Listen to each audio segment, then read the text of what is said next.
73वें गणतंत्र दिवस के अवसर पर मैं मुंबई मंडल रेल परिवार के सभी सदस्यों, मान्यता प्राप्त ट्रेड यूनियंस तथा संगठनों, माननीय जनप्रतिनिधियों, प्रिंट और इलेक्ट्रॉनिक मीडिया तथा सभी सम्मानीय यात्रियों को गणतंत्र दिवस की हार्दिक शुभकामनाएं देता हूं। 72 साल पहले इसी दिन हम भारतीयों ने अपने संविधान को अपनाया, अधिनियमित किया तथा देश को विश्व का सबसे अनूठा संविधान दिया। संविधान मूल मूल्यों को दर्शाता है। संविधान में उल्लिखित न्याय, स्वतंत्रता, समानता और बंधुत्व हमारे जीवन दर्शन के शाश्वत सिद्धांत हैं। भारत एक ऐसी भूमि है जो विविधता में एकता का महान उदाहरण है। इसी तरह रेलवे ऐसा संगठन है जो विविधता में एकता का एक ज्वलंत उदाहरण है। सभी रेलकर्मी एकजुट होकर यात्रियों की सुविधा और माल के परिवहन के लिए सतत प्रयास करते रहते हैं। गणतंत्र दिवस के अवसर पर मुझे इस अवसर के दौरान देश की प्रगति में मुंबई मंडल की पहल और उपलब्धियों के बारे में सूचित करने का सौभाग्य प्राप्त हुआ है। 21 अप्रैल से 21 जुलाई के दौरान कोविड-19 की दूसरी लहर बहुत घातक रही, लेकिन इसके बावजूद पूरी मुंबई मंडल के रेल परिवार ने अनेक सराहनीय कार्य किए करते हुए ट्रेन्स को लगातार चलने में अपना भरपूर योगदान दिया। मुंबई मंडल की चिकित्सा टीम ने इस दौरान बेहतर चिकित्सा सेवाएं प्रदान करने में एक बहुत ही सराहनीय काम किया है। मुंबई मंडल ने देश की पहली ऑक्सीजन एक्सप्रेस ट्रेन कलंबोली से चलाई। वर्तमान में हम कोविड-19 की तीसरी लहर का सामना कर रहे हैं। इस लहर में हमारे कई अधिकारी और कर्मचारी संक्रमित हुए हैं। यह गर्व की बात है कि संक्रमण से उबरने के तुरंत बाद सभी कर्मचारी और अधिकारी उसी उत्साह, जोश और समर्पण के साथ ड्यूटी पर लौट रहे हैं। कोविड महामारी के दौरान दुर्भाग्य से हमारे कुछ साथी संक्रमण के शिकार हुए। हम उनके लिए हार्दिक संवेदना व्यक्त करते हैं। हमारी चिकित्सा टीम ने 10 टीकाकरण केंद्रों के माध्यम से लगभग 1.5 लाख रेलवे कर्मचारियों और आम जनता का टीकाकरण किया। उपनगरीय सेवाओं को 100% बहाल किया गया है तथा राज्य सरकार द्वारा जारी किए गए प्रोटोकॉल का अनुपालन करते हुए केवल दूसरी खुराक लेने के बाद 14 दिन पूरे करने वाले यात्रियों को यात्रा की अनुमति दी गई है। यात्रियों की बेहतर सुविधा प्रदान करने के लिए हार्बर लाइन पर 28 AC EMU सेवाएं और मेल लाइन पर 10 AC EMU सेवाएं स्वचालित की जा रही हैं। 95% मेल एक्सप्रेस ट्रेनों को भी बहाल कर दिया गया है। इस वर्ष के दौरान कुछ प्रमुख उपलब्धियां इस प्रकार हैं। ऊर्जा संरक्षण के क्षेत्र में मंडल रेलवे अस्पताल कल्याण को दिनांक 14/12/2021 को नई दिल्ली में माननीय विद्युत मंत्री द्वारा राष्ट्रीय ऊर्जा संरक्षण पुरस्कार नेका से सम्मानित किया गया। सैंडर्स रोड मस्जिद और हिंदमाता में माइक्रो टनलिंग का काम किया गया। थाने और डीवा के बीच 5वीं और 6ठी लाइन के अलाइनमेंट के लिए मेजर ब्लॉक दिए गए और इस लाइन को शीघ्र ही शुरू करने के लिए आवश्यक कार्य पूरे किए जा रहे हैं। बेलापुर, आटगांव, अंबरनाथ, तलोजा, टिटवाला, नाहूर और शाहड़ में नए FOBs का निर्माण किया गया।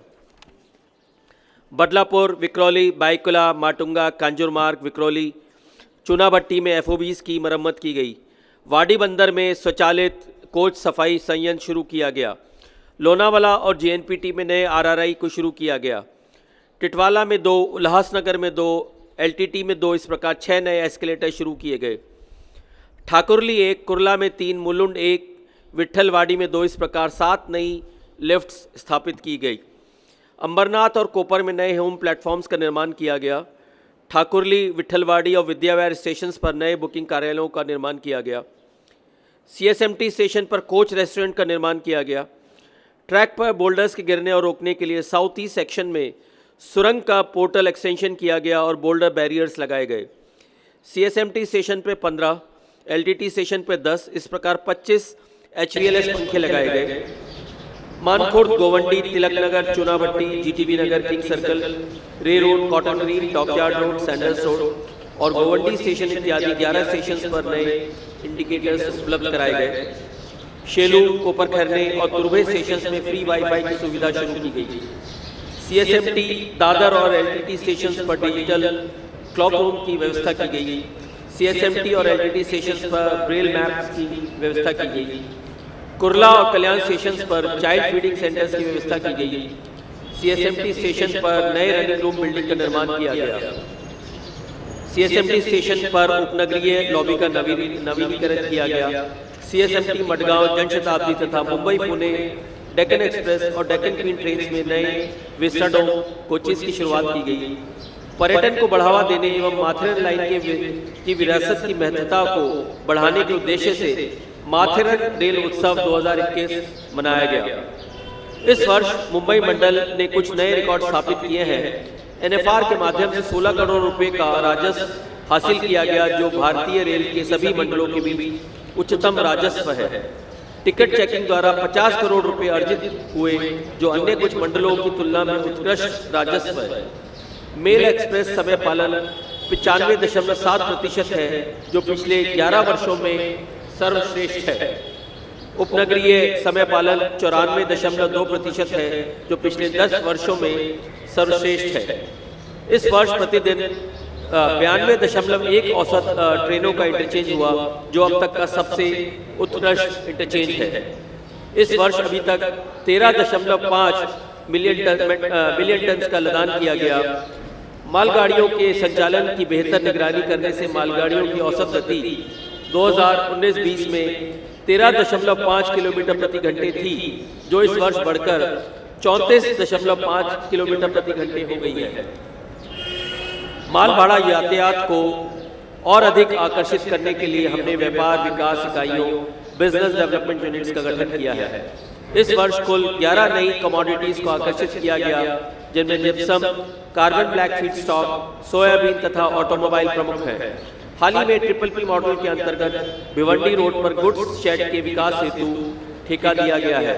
हमने गुड्स शेड अवसंरचना इंफ्रास्ट्रक्चर को उन्नत बनाने के लिए कई कदम उठाए हैं।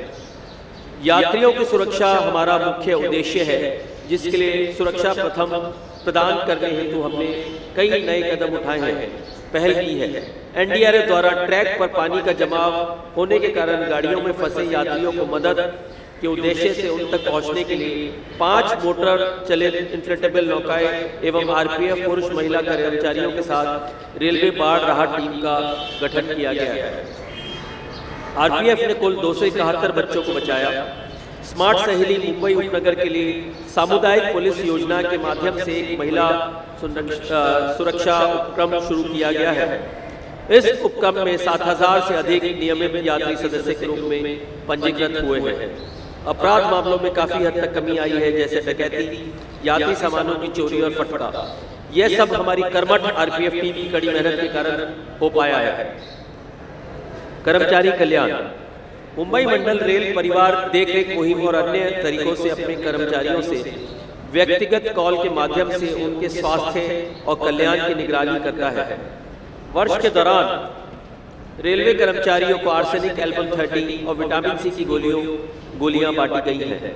15 से 18 वर्ष की आयु के बच्चों को भी वैक्सीनेशन की शुरुआत की गई है तथा 60 वर्ष से अधिक आयु के लोगों को वैक्सीनेशन की तीसरी खुराक की शुरुआत की गई है।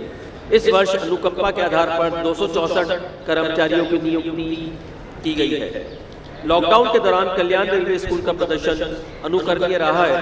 शिक्षा प्रदान करने के अलावा स्कूल ने सामाजिक दायित्वों के निर्वहन के लिए ड्यूटी के अतिरिक्त सेवाएं प्रदान की। मुंबई मंडल के खिलाड़ियों ने खेल के क्षेत्र में भी उत्कृष्ट प्रदर्शन किया है। यह हमारे लिए बहुत गर्व की बात है कि मुंबई मंडल की 4 महिला खिलाड़ी सुश्री ई रजनी, सुश्री सुशीला चानू, सुश्री मोनिका और सुश्री वंदना कटारिया ने टोक्यो ओलंपिक्स में भाग लिया और उत्कृष्ट प्रदर्शन किया। मैं सुश्री मोनिका मलिक और सुश्री वंदना कटारिया को बधाई देता हूं, जिन्होंने भारत के दूसरे सर्वोच्च खेल सम्मान प्रतिष्ठित अर्जुन पुरस्कार से सम्मानित किया गया है।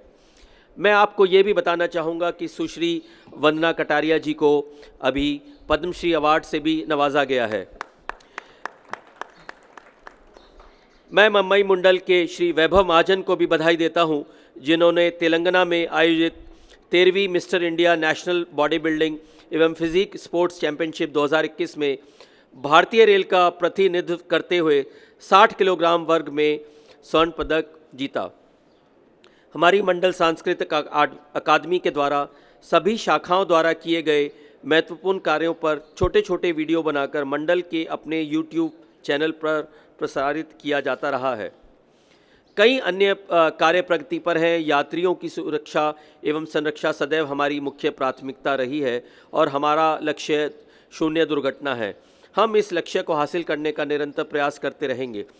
इस अवसर पर बताना ज़रूरी है कि मंडल की संपूर्ण प्रगति मुंबई मंडल रेल परिवार के प्रत्येक सदस्य के समर्पण और अथक प्रयासों के कारण तथा साथ ही मान्यता प्राप्त ट्रेड यूनियंस और एसोसिएशंस के सकारात्मक सहयोग का ही परिणाम है।